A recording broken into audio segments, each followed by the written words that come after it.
የኢራን ጦርነት ብዙ ጉድ አምጥቶ እያሰማ ነው። የኢራን ጦርነት ይጀምራል ብሎ አቋምሮ የነበረው አቋማሪ ድርጅትም እያነጋገረ ይገኛል። እስራኤልና አሜሪካ በየትኛው ቀን ኢራንን እንደሚያጠቁ መድቡ ብሎ ካቋመረ በኋላ አንድ ተቋማሪ ትክክለኛውን ቀንና ጊዜ በማግኘቱ ምክንያት እጅግ ከፍተኛ ገንዘብ ማፈሱም እየተነገረ ይገኛል።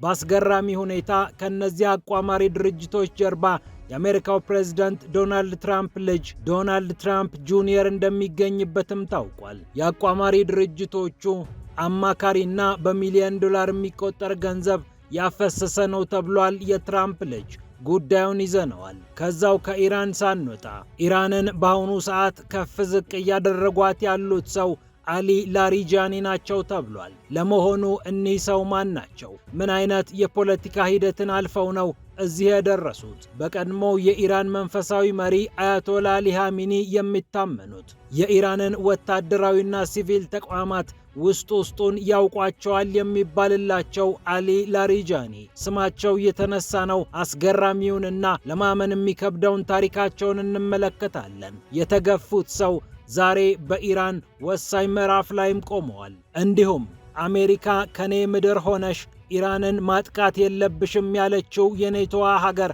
መነጋገሪያ ሆናለች። እስራኤልም ተቆጥታለች። ይህች አውሮፓዊት ሀገር በእስራኤልና አሜሪካ እንድትጠመደችም ታውቋል። የኢራንን አስከፊ ስርዓት ማውገዝ ሌላ፣ ህገወጥ በሆነ መልኩ የኢራንን ህዝብ መደብደብ ደግሞ ሌላ ብላ ነው አውሮፓዊቷ ሀገር እምቢ ያለችው። በሌላ በኩል ዓለም በኢራን ላይ አይኑን ሲጥል በመካከለኛው ምስራቅ ላይ ሁለ ነገሩን ሲያስቀምጥ የፈረንሳዩ ፕሬዝዳንት ኢማኑኤል ማክሮን ከፍተኛ መጠን ያለው የኒኩሌር ቦምብ እንዲመረት ጦራቸውን አዘዋል። ከእንግዲህ ምን ያህል የኒኩሌር የጦር መሳሪያ እንዳለን አንናገርም። ነፃ መሆን ካለብን መፈራት አለብን። ለመፈራት ደግሞ ጥንካሬ ያስፈልጋል ብለው ኢማኑኤል ማክሮን አስደንጋጩን አዋጅ አውጀዋል። ፒያሳ ኔትወርክን ስትከታተሉ ሁሉንም በጥልቀት ታገኛላችሁ። ፒያሳ ኔትወርክን ሰብስክራይብ፣ ላይክ እና ሼር በማድረግ የፈጣን የተአማኒና የጥልቅ ዘገባዎች ቤተሰቡን ስንል በአክብሮት ጋብዘናል። አሁን ወደ ጉዳዮቻችን አለፍን።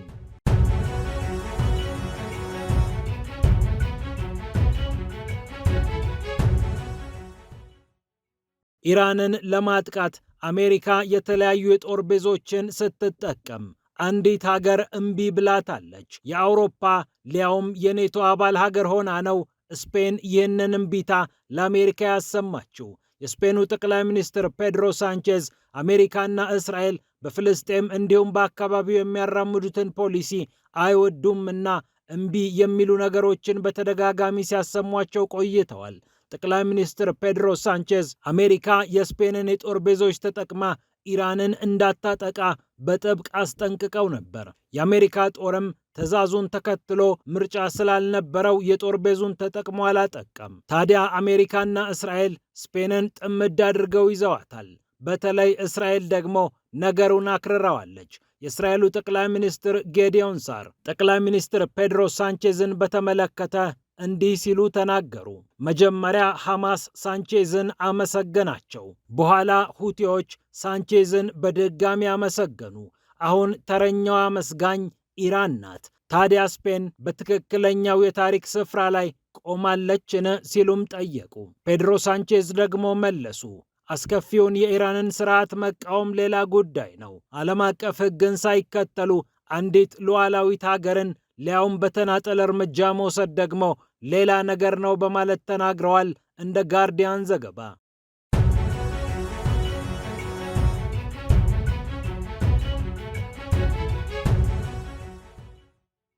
በሌላ በኩል አስገራሚ ጉድ ተሰምቷል። የኢራኑ ጦርነት መቼ እንደሚጀመር ያቋመረው ድርጅት መነጋገሪያ ነው። ይህ በአሜሪካ እንደ ሕጋዊ ሥራ የሚታየው ፖሊ ማርኬት የተሰኘው የቁማር ገበያ የተለያዩ ክስተቶችን ያቋምራል። ነገ የአየር ጸባዩ ይቀየራል ወይስ አይቀየርም? ነገ ይሄኛው ቡድን በዚህ የስፖርት ዘርፍ ያሸንፋል ወይስ አያሸንፍም? እንዲሁም ይሄኛው ጦርነት በዚህ ይነሳል፣ ይህንንስ ምርጫ እከሌ ያሸንፋል የሚሉ ጉዳዮችን ሳይመርጥ ያቋምራል። ታዲያ በዚህ ገበያ ለቁማር እጁን የሰደደው ማጋሚማን የተባለ ቁማርተኛ $430,000 አካባቢ ገደማ እንዳፈሰ ተሰምቷል። በፈረንጆቹ ፌብራሪ 28 እስራኤልና አሜሪካ ተጣምረው ኢራንን ያጠቃሉ ብሎ የቆመረው ቁማር ነው ተቋማሪውን ከፍተኛ ገንዘብ እንዲያገኝ ያደረገው። ከግማሽ ቢሊዮን ዶላር በላይ ኢራን መቼ ትጠቃለች በሚል ከመላው ዓለም ቁማርተኞች ተሰብስበው ሲቆምሩ እንደነበርም መገናኛ ብዙሃን ዘግበዋል። ይህ ማጋሚማን የተባለ ቁማርተኛ ከሰኔ ወር በፊት በነበረውና እስራኤልና ኢራን ከሚሳኤል እስከ ድሮን በተሞሻለቁበት ጊዜ ትክክለኛ ግምት ገምቶ ነበር። እስራኤል ኢራንን በዚህ ሰዓት ታጠቃለች ብሎ እስራኤል ኢራንን የምታጠቃበትን ቀን በትክክል በመግለጹ ቁጥሩ ቀላል የማይባል ገንዘብ ለማግኘት ችሎ ነበር። ይሄ በጦርነት የተጀመረ ቁማር ታዲያ የተለያዩ ሀገራት ምርመራ እንዲያደርጉም ጭምር አድርጓቸዋል። እስራኤል ስሟ በዚህ ይጠቀሳል። ሺንቤት የተባለው የእስራኤል ደህንነት ተቋም ከእስራኤል ፖሊስና ከመከላከያ ሚኒስቴር ጋር በመተባበር ልዩ ምርመራ በእስራኤል ወታደሮች ላይ አድርጎ እንደነበርም ይታወሳል። በተለይ ከውስጥ የሚያገኙትን መረጃ በማውጣት ጦርነቱ በዚህ ጊዜ ሊጀመር ይችላል በሚል የሚቆምሩትን ነው እስራኤል መመርመር የፈለገችው። ሌላው ሕዝብ የማያገኛቸውንና እነርሱ በስራቸው አጋጣሚ የሚያገኙትን መረጃ ተጠቅመው ይህ እንዲህ ሊሆን ይችላል ብለው የሚቆምሩትን የጸጥታ አካላት እስራኤል በከፍተኛ መጠን ስትመረምራቸው ቆይታለች። ጉዳዩ በአሜሪካን መነጋገሪያ መሆኑ አልቀረም። አሜሪካዊው ሴናተር ክሪስ መርፊ በኤክስ ገጻቸው ላይ እንዲህ ሲሉ ጻፉ። ትራምፕና በዙሪያቸው ያሉ ሰዎች በጦርነትና በሞት ማትረፍን ምርጫቸው አድርገዋል። ይህንን ደግሞ ማስቆም አለብን በማለት ነው ክሪስ መርፊ የተናገሩት። በተለይ እንዲህ አይነቱ ቁማር ሕጋዊ ሆኖ መቀጠሉ ሴናተሩን አበሳጭቷቸዋል። እናም ይህንን ለማስቆም አዲስ ሕግ ማውጣት አለብን፣ ይህንንም አደርገዋለሁ ሲሉም ጽፈዋል። በእንዲህ አይነቱ የቁማር ገበያ ላይ የተሰማሩ ተቋማት ላይ ገንዘቡን አፍስሷል የተባለው ደግሞ የዶናልድ ትራምፕ ልጅ ዶናልድ ትራምፕ ጁኒየር ነው። ፖሊማርኬት በተሰኘው ገበያ ላይ ሚሊዮን ዶላሮችን ከማፍሰሱም በተጨማሪ በአማካሪነት ይሰራል። የአሜሪካው ፕሬዝዳንት ዶናልድ ትራምፕም እንዲህ አይነት ምርመራዎች እንዳይደረጉ በተደጋጋሚ የሥራ አስፈጻሚ ስልጣናቸውን ተጠቅመው ሲያግዱ ቆይተዋል። በጆ ባይደን ዘመን የተጀመሩ ምርመራዎችንም እምቢ ብለው እንዳስቆሟቸው ነው ዘገባዎች የሚጠቁሙት።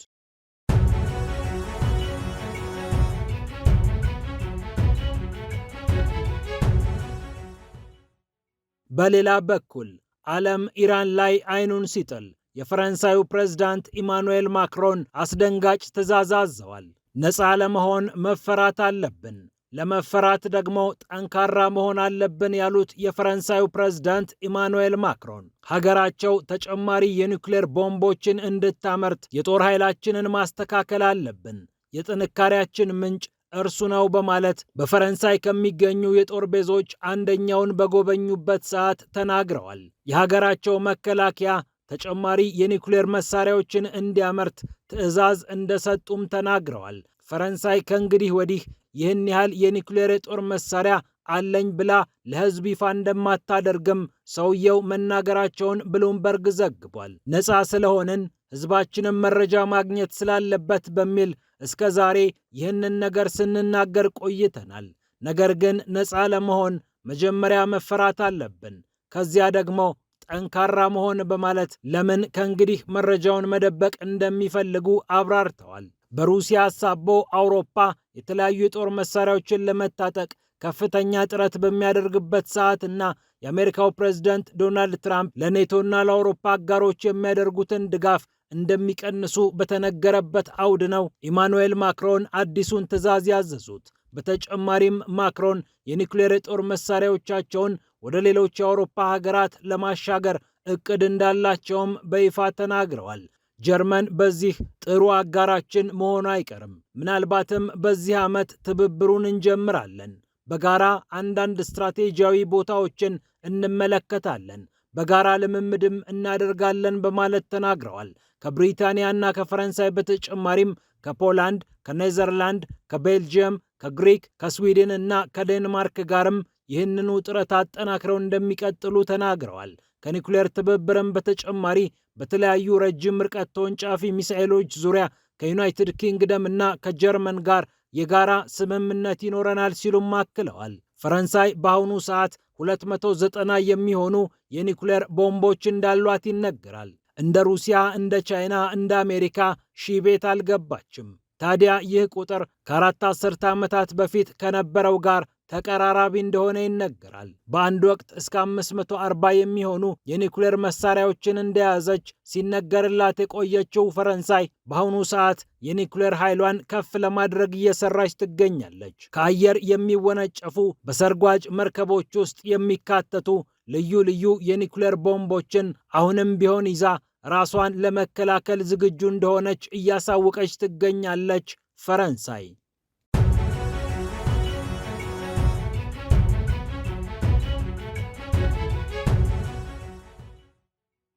ወደ ኢራን ተመልሰናል። ለዛሬ በፒያሳ ኔትወርክ ያዘጋጀነውን ልዩ ጥንቅር እንካችሁ። የሀብታም ልጅ ነው፣ በባህሪው ደግሞ የተረጋጋ፣ ፍልስፍናን ይወዳታል። በ18ኛው መቶ ክፍለ ዘመን የተጻፉትን የኢማኑኤል ካንት ሥራዎች ላይ መጽሐፍም ጭምር ጽፏል። ኢራን በኒኩሌር ጉዳይ ሰው ላኪ ስትባል አሊ ላሪጃኒን ስትልክ ኖራለች። ዛሬ ላይ አንቱ የሚለው መከበሪያ ላሪጃኒን ተከትሏል። አሁን ግን ይህ ሁሉ እርጋታ አይታይም። ዝምተኛው ሰው ተናጋሪ ሆነዋል። ተራማጅ የሚባሉት ሰው ተራጋሚ እየሆኑ ነው። አሜሪካን ትልቅ ትምህርት እንሰጣታለን የሚለው ንግግራቸው ደግሞ በብዙዎች ዘንድ ተሰምቷል። ይህንን ሽግግር ምን እንዳመጣ መገመት አይከብድም። በቴህራን ያቺ እሁድ የምትታወቀው እሁድ አልነበረችም። የኢራን አብዮታዊ ጦር አዛዥ መሐመድ ፓክፖር ተመተው ወደቁ። የእርሳቸው ብቻ በበቃ።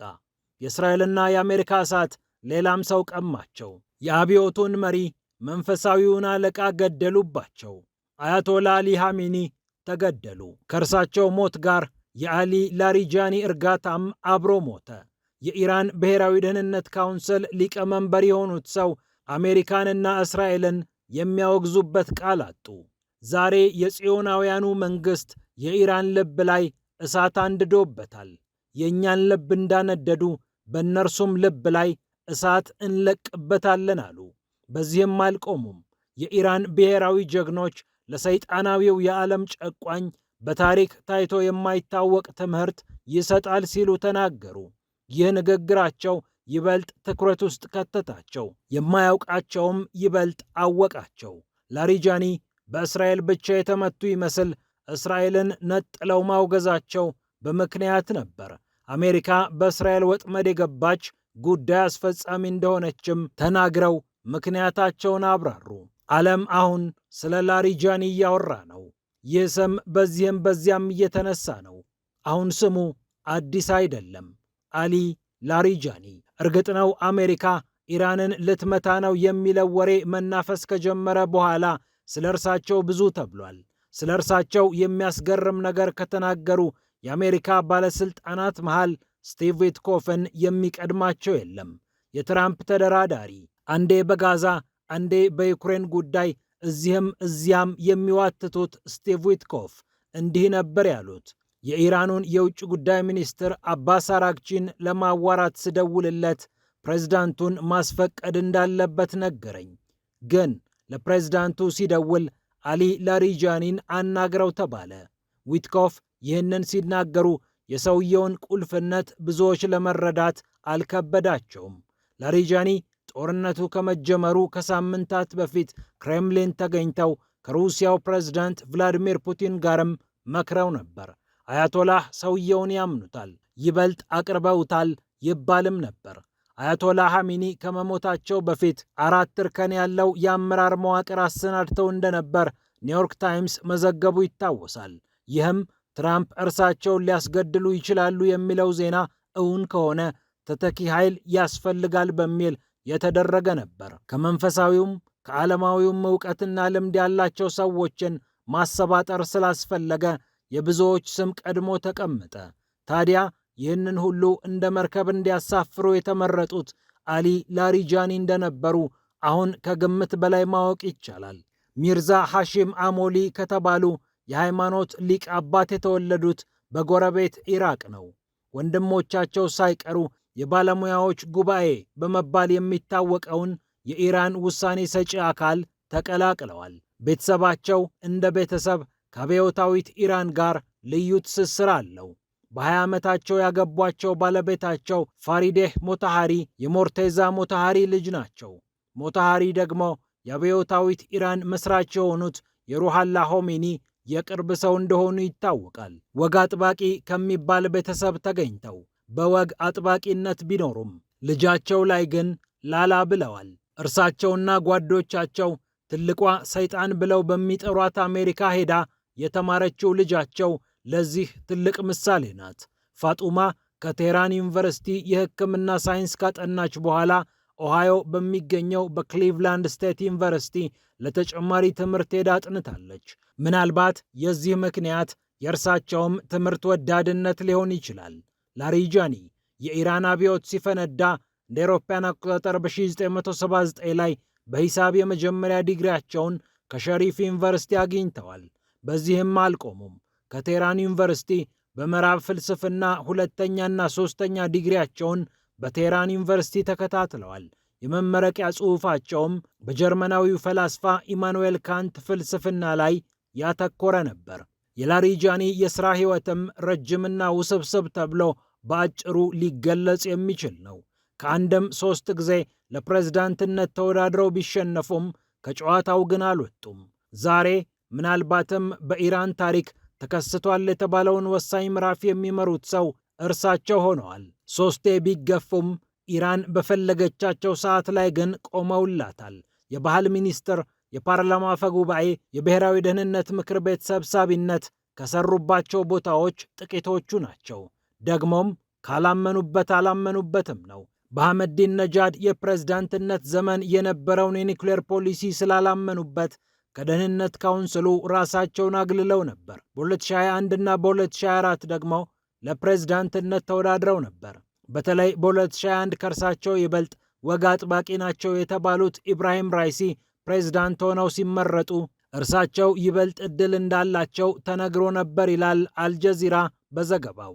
ላሪጃኒ በወግ አጥባቂነት ቢታወቁም እንደ አውሮፓውያን አቆጣጠር በ2015 አሜሪካ አጋሮቿን ሰብስባ ከኢራን ጋር በኒውክሌር ጉዳይ ስትስማማ ሰውየው ስምምነቱን ፓርላማ ይዘው ሄደው አጸድቀዋል። ከማይወዷት አሜሪካ ጋርም ለመነጋገር ችግር የለባቸውም። እንደውም በኦማን አሸማጋይነት የተካሄደውን ንግግር እስራኤል ልታበላሸው ነው ብለው በተደጋጋሚ ሲናገሩ ተደምጠዋል። አሁን ግን ይህ የንግግር መንፈስ ከእርሳቸው ጋር የለም። አሁን ከአሜሪካ ጋር የሚያወራ አንደበት የላቸውም። ይህንንም ራሳቸው ተናግረውታል። አሜሪካ ለዚህ ዝግጁ አይደለችም በማለት። የዚህ ምክንያት ደግሞ ግልጽ ነው። ምክንያቱ አያቶላህ ተገድለውባቸዋል። የእርሳቸውም እርጋታ ከግድያው ጋር አብሮ ሄዷል። ይልቁን አሜሪካን በታሪክ ታይቶ በማይታወቅ ኃይል እንመታታለን ብለዋል። ይህም ንግግራቸው ልክ እንደ እርሳቸው ስም አሊ ላሪጃኒ ሁሉ በብዙዎች ጆሮ ዘንድ ጥልቅ ብሎ ቀርቷል። ፒያሳ ኔትወርክን ስትከታተሉ ስለቆያችሁ ክብረት ይስጥልን ብለናል። ፒያሳ ኔትወርክን ሰብስክራይብ፣ ላይክ እና ሼር በማድረግ የፈጣን የተአማኒና የጥልቅ ዘገባዎች ቤተሰብ ሁኑ ስንል በአክብሮት ጋብዘናል። ሰላም ለዓለማችን።